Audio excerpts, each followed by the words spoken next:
All right, today we're going to journey back in time to the ancient land of Braj. We're going to dive into the story of a divine child whose playful antics and just mind-blowing miracles have completely enchanted people for centuries. I mean, just think about that question for a second. What if the most powerful being you can imagine, the protector of the entire cosmos, decided to show up not with all the thunder and lightning, but with a cheeky grin in his hand and a pot of stolen butter? It's this beautiful paradox, and it's right at the heart of Krishna's childhood. So where does a story like this begin? Well, not in a grand palace. No, our story starts in the darkness of a prison cell in Mathura.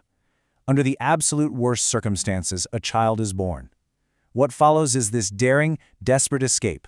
His father carries him across the raging Yamuna River, all to get him to the village of Gokul, and into the loving arms of his new parents, Nanda and Yashoda. Now, to the villagers, he was this beautiful, perfect baby. But here's the thing, this was no ordinary child. This was the Supreme Lord himself. He had come to Earth with a pretty huge mission, to restore Dharma, which is like cosmic balance and righteousness, and, just as importantly, to fill the hearts of his devotees with this incredible, unconditional love. From his very first days, it was so clear that Krishna's innocent baby face was kind of a cover for something truly immense. Danger popped up almost right away, but it was always met with a kind of power that, well, nobody expects from a baby. So the first major threat comes from this tyrannical king Kamsa. He sends a demoness named Putana, but she's in disguise. She shows up looking like a beautiful, caring woman, offering to nurse baby Krishna. But her milk, it was laced with a deadly poison.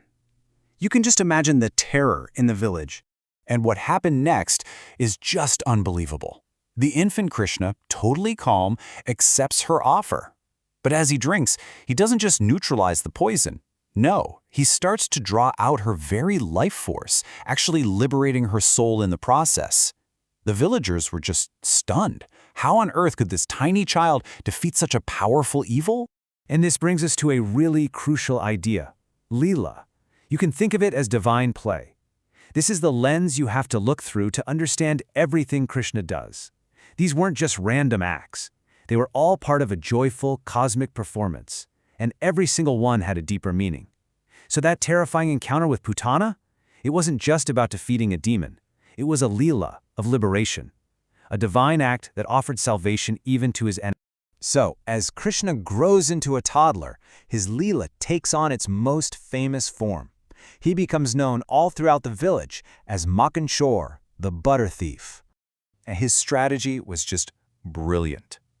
The gopis, the local cowherd women, they'd hang their pots of fresh butter way up high from the ceilings, trying to outsmart him, but it was no use. Krishna would just get his friends together, they'd form a human pyramid, and he'd climb right up, grab the butter, and share it with everyone, including the monkeys, all with that irresistible smile on his face.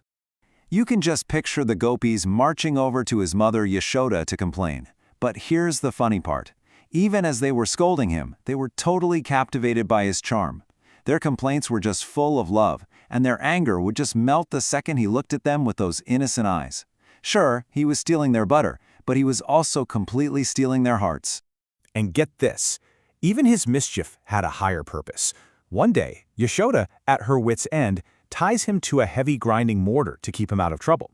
But what does little Krishna do? He just drags the mortar along behind him until it gets wedged between two huge trees. With one little pull, he topples the trees, freeing two souls who had been cursed to live inside them. So his punishment literally becomes an act of liberation. This amazing contrast is really the core of his story. On the surface, he's just a naughty kid pulling pranks. But right underneath, he's the supreme being, performing these acts of cosmic importance. This duality, this mix of playful child and all-powerful God, is the very essence of his childhood Leela.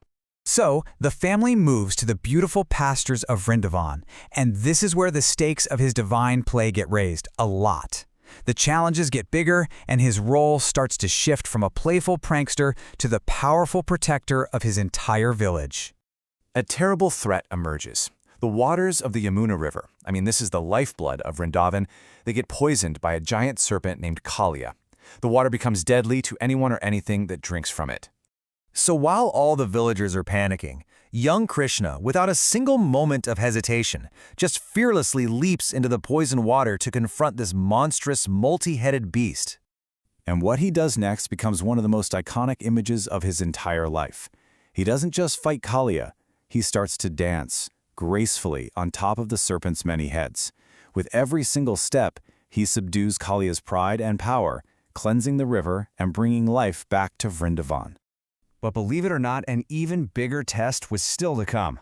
The powerful god of rain, Indra, gets absolutely furious when the villagers decide to worship the sacred Govardhan Hill instead of him. It's a total ego trip.